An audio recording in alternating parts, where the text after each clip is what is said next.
Narito ang iyong pang-araw-araw na horoscope para sa Leo para sa araw ng March 18, 2026. Ang araw na ito ay may dalang kakaibang sigla at positibong enerhiya para sa mga Leo na maaaring magsilbing malakas na inspirasyon upang mas mapalawak mo pa ang iyong mga pananaw at mas mapalalim ang pagkilala sa iyong tunay na sarili. Mararamdaman mo ang isang uri ng pagiging bukas sa mga bagong karanasan na magbibigay sa iyo ng sapat na lakas ng loob upang harapin ang anumang hamon ng may matinding determinasyon at buong tiwala sa iyong sariling kakayahan. Napakahalaga rin na bigyan mo ng pansin ang kahit na maliliit na detalye sa iyong paligid dahil ang mga ito ang magsisilbing gabay mo upang maging mas malinaw ang iyong tatahaking direksyon at mapanatili ang tamang balanse sa pagitan ng iyong personal na buhay at ng iyong mga obligasyon sa trabaho. Sa pamamagitan ng pagiging mapagmasid, mas madali mong maiiwasan ang mga maliliit na pagkakamali na maaaring makagulo sa iyong focus sa buong maghapon. Pagdating naman sa iyong trabaho o propesyon, ang bawat Leo ay maaaring makaranas ng isang mahalagang pagkakataon kung saan maaari mong ipakita ang iyong galing sa isang mas malikhaing pamamaraan. Ang pagsasama ng iyong mga malikhaing solusyon at ang paggamit ng praktikal na diskarte sa iyong mga pang-araw-araw na gawain ay siguradong magbubunga ng mga positibong resulta na mapapansin at kikilalanin ng iyong mga kasamahan at nakatataas. Mainam din na manatili kang handa sa anumang mga hindi inaasahang sitwasyon na maaaring sumulpot, at ang paggamit ng iyong lohikal na pag-iisip sa halip na emosyon ay makakapagbigay sa iyo ng isang mas matatag na pundasyon sa bawat proyektong iyong hinaharap. Ang iyong kakayahang mag-isip ng mabilis at maging organisado sa harap ng pressure ay magsisilbing susi upang maging matagumpay ang iyong mga layunin sa opisina ngayong araw.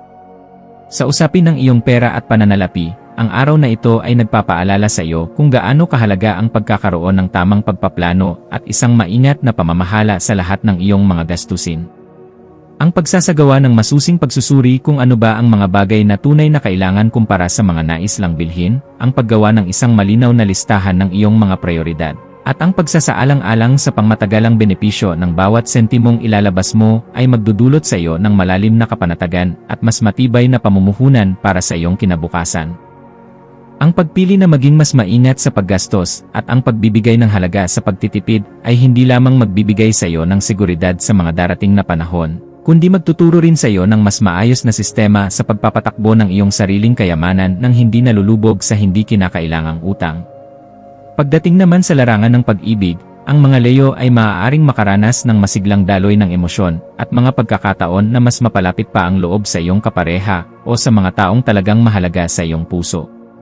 Ang pagpapakita ng tapat na pagmamalasakit, ang paglalaan ng oras para makinig sa tunay na damdamin ng iba, at ang pagsisikap na mas maunawaan ang bawat isa ay magsisilbing paraan upang lalong tumibay ang inyong relasyon at magdulot ng isang mas maayos at masayang ugnayan. Kung ikaw naman ay kasalukuyang single, ang araw na ito ay may dalang potensyal na magbukas ng pinto para sa isang bagong pagkakaibigan na maaaring maging simula ng isang romantikong interes, lalo na kung pananatilihin mong bukas ang iyong puso sa mga bagong tao at hindi ka matatakot na sumubok sa mga bagong pagkakataon na dumarating sa iyong buhay. Sa aspeto ng iyong kalusugan, ang bawat Leo ay hinihikayat na huwag kaligtaan ang tamang pangangalaga sa iyong pisikal na katawan pati na rin sa iyong mental na kalagayan. Ang pagpili ng masusustansyang pagkain, ang pagsasagawa ng regular na ehersisyo, at ang pagsigurong mayroon kang sapat na oras para sa pahinga ay malaking tulong upang mapanatili ang iyong natural na sigla at maiwasan ang sobrang pagkapagod o stress mula sa trabaho. Ang mga simpleng aktibidad lamang tulad ng maikling paglalakad sa labas upang makalanghap ng sariwang hangin o kaya ay ang paglalaan ng oras sa mga bagay na tunay na nagpapasaya sa iyo ay makakapagbigay ng panibagong enerhiya at magreresulta sa isang mas malinaw na pag-iisip. Kapag maayos ang iyong pakiramdam sa iyong sarili, mas nagiging madali para sa iyo na harapin ang mga gawain mo ng may ngiti at positibong disposisyon. Para sa pakikipag-ugnayan sa iyong pamilya at mga kaibigan, binibigyang diin ng araw na ito kung gaano kahalaga ang pagpapanatili ng komunikasyon at ang pagbibigay ng suporta sa iyong mga mahal sa buhay. Ang tapat na pakikinig sa kanilang mga saloobin, ang pagbibigay ng iyong buong atensyon sa oras na sila ay kumakausap, at ang pagpapakita ng tunay na malasakit ay siguradong magpapalalim sa inyong ugnayan at magdudulot ng isang mas maayos na samahan sa loob ng tahanan. Ang pananatiling mahinahon at maunawain, kahit pa may mga pagkakaiba sa inyong mga pananaw, ay makakatulong ng malaki upang maiwasan ang anumang hindi pagkakaunawaan at mapanatili ang kapayapaan at pagkakaintindihan sa bawat isa. Ang iyong pagiging matatag na sandigan para sa kanila ay magpapatibay sa inyong pagmamahalan bilang isang matibay na unit ng pamilya. Habang unti-unting lumilipas ang mga oras sa araw na ito, mararamdaman mo ang isang udyok na balikan at suriin ang iyong mga naging desisyon at karanasan sa nakaraang panahon. Ang paglalaan ng sapat na oras para sa introspeksyon o ang pagmuni-muni sa sarili, pati na rin ang buong pusong pagtanggap sa mga aral na iyong natutunan, ay makakatulong upang maging mas malinaw sa iyo ang iyong mga susunod na hakbang sa buhay.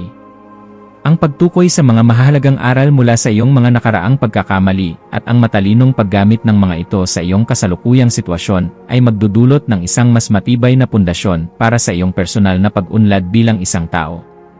Ang ganitong uri ng pagsusuri sa sarili ay hindi lamang magbibigay ng kapanatagan sa iyong isipan, kundi maghahanda rin sa iyo para sa mas malalaking tagumpay sa hinaharap. Sa larangan ng iyong personal na paglago, hinihikayat ang mga Leo na laging manatiling bukas sa pagtanggap ng mga bagong kaalaman at pagtuklas ng mga bagong kasanayan na maaari mong magamit. Ang pagsubok sa mga bagong ideya na pumasok sa iyong isip, ang pakikisalamuha sa mga taong may positibong impluwensya sa iyong pagkatao, at ang pagyakap sa mga bagong karanasan ay lalong magpapalakas sa iyong kumpiyansa sa sarili. Kapag pinili mong maging bukas sa mga pagbabagong dumarating, mas madali mong matatagpuan ang tunay na kasiyahan at magkakaroon ka ng isang mas malinaw na direksyon kung saan mo ba talaga gustong dalhin ang iyong buhay. Ang pag-unlad ay isang tuloy-tuloy na proseso, at ang iyong pagiging mausisa at handang matuto ay magbubukas ng maraming pintuan ng oportunidad para sa iyong ikagaganda. Sa iyong pakikitungo sa ibang mga tao sa labas ng iyong circle, ang pagpiling maging mahinahon, magalang, at laging handang makinig ay siguradong magdudulot ng isang mas maayos na komunikasyon at mga positibong interaksyon sa lahat ng iyong makakasalamuha. Ang pagbibigay ng nararapat na respeto sa damdamin at sa opinyon ng ibang tao, kahit pa hindi ito tumutugma sa iyong sariling paniniwala, ay magpapalakas sa inyong ugnayan at malaking tulong upang maiwasan ang anumang tensyon o hindi pagkakaunawaan. Ang pagkakaroon ng isang bukas at maunawaing pakikisalamuha sa iyong kapwa ay makapagbibigay sa iyo ng isang uri ng kapanatagan at mga positibong karanasan na magpapaganda sa daloy ng iyong buong araw. Ang iyong pagiging magiliw at marespeto ay mag-iwan ng magandang marka sa mga taong iyong makakasalubong.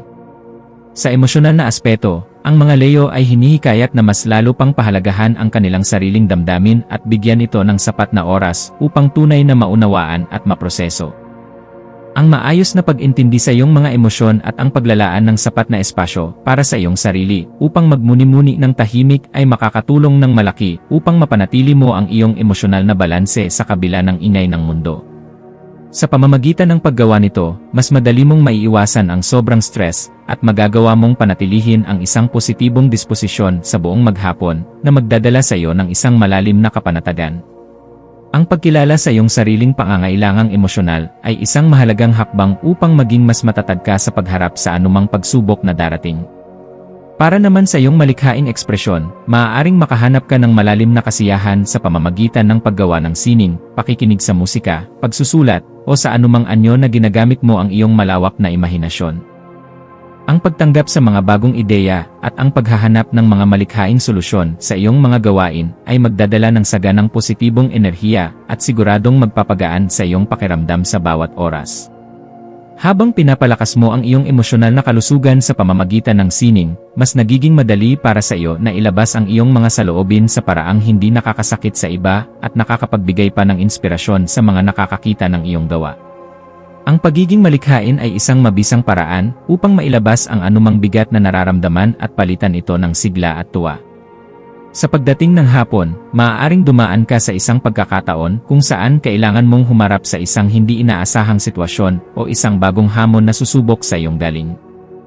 Ang pananatiling mahinahon at ang lubos na pagtitiwala sa iyong sariling kakayahan ay ang pinakamabuti mong sandata upang makagawa ka ng pinakamahusay na hakbang na makabubuti para sa lahat. Napakahalaga na busisiin mo muna ang bawat maliit na detalye ng sitwasyon bago ka tuluyang kumilos o magbigay ng iyong sagot upang matiyak mong magiging positibo ang resulta ng iyong aksyon at maiwasan mo ang anumang uri ng pagsisisi sa huli. Ang iyong pagiging mapagmatsyag at ang paggamit ng iyong talino ang magliligtas sa iyo mula sa anumang aberya na maaaring maidulot ng pabigla-biglang pagpapasya. Sa pagtatapos ng iyong araw, ang isang Leo ay maaaring makaramdam ng isang malalim na kasiyahan at kapanatagan sa kabila ng lahat ng mga hamon at pagiging abala na iyong naranasan sa maghapon.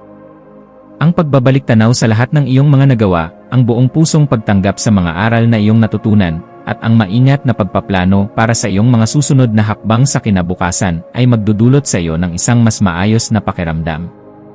Ang pagkakaroon ng ganitong uri ng positibong pananaw sa hinaharap ay magbibigay sa iyo ng inspirasyon na ituloy ang iyong mga pangarap ng may bagong lakas ng loob. Ang iyong kakayahang mag-reflect sa iyong mga naging kilos ay isang magandang katangian na magdadala sa iyo sa mas matatag na bukas. Sa kabuuan, ang araw na ito ay tunay na nagdudulot ng napakaraming pagkakataon para sa mga Leo na mapalalim ang kanilang sariling pag-unawa, mapabuti ang kanilang pakikitungo sa ibang tao, at mapanatili ang tamang balanse sa lahat ng aspeto ng kanilang buhay. Ang pagbibigay mo ng pansin sa bawat detalye, ang pagpapakita ng tapat na malasakit sa iyong kapwa, at ang buong pusong pagtanggap sa bawat bagong karanasan ay siguradong magdadala sa iyo ng saganang positibong enerhiya at kapanatagan sa loob ng buong araw. Patuloy mong pangalagaan ang iyong sarili at ang iyong mga relasyon dahil ang mga ito ang tunay na nagbibigay ng kulay at kahulugan sa iyong buhay bilang isang individual na puno ng pag-asa. Ang iyong mga maswerteng numero para sa mga Leo sa araw na ito ay 2, 8, 15 at 24 na magsisilbing gabay mo sa iyong mga gagawing desisyon. Ang iyong mga maswerteng kulay naman na dapat mong isaalang-alang ay gintong, dilaw at kahel, dahil ang mga ito ay sumasagisag sa iyong natural na sigla, matinding determinasyon, at ang pagpasok ng positibong enerhiya sa iyong buhay. Para naman sa iyong maswerteng gawain, subukan mong maglaan ng oras para sa paglikha ng isang malikhaing proyekto, ang tapat na pagsusulat sa iyong journal tungkol sa iyong mga saloobin, at ang simpleng paglalakad sa labas upang makakonekta sa kalikasan. Ang mga gawain ito ay siguradong makakatulong upang mas mapalakas pa ang iyong pakiramdam ng tunay na kasiyahan at masiguro ang pagkakaroon ng isang balansing emosyon sa kabuuan ng iyong araw.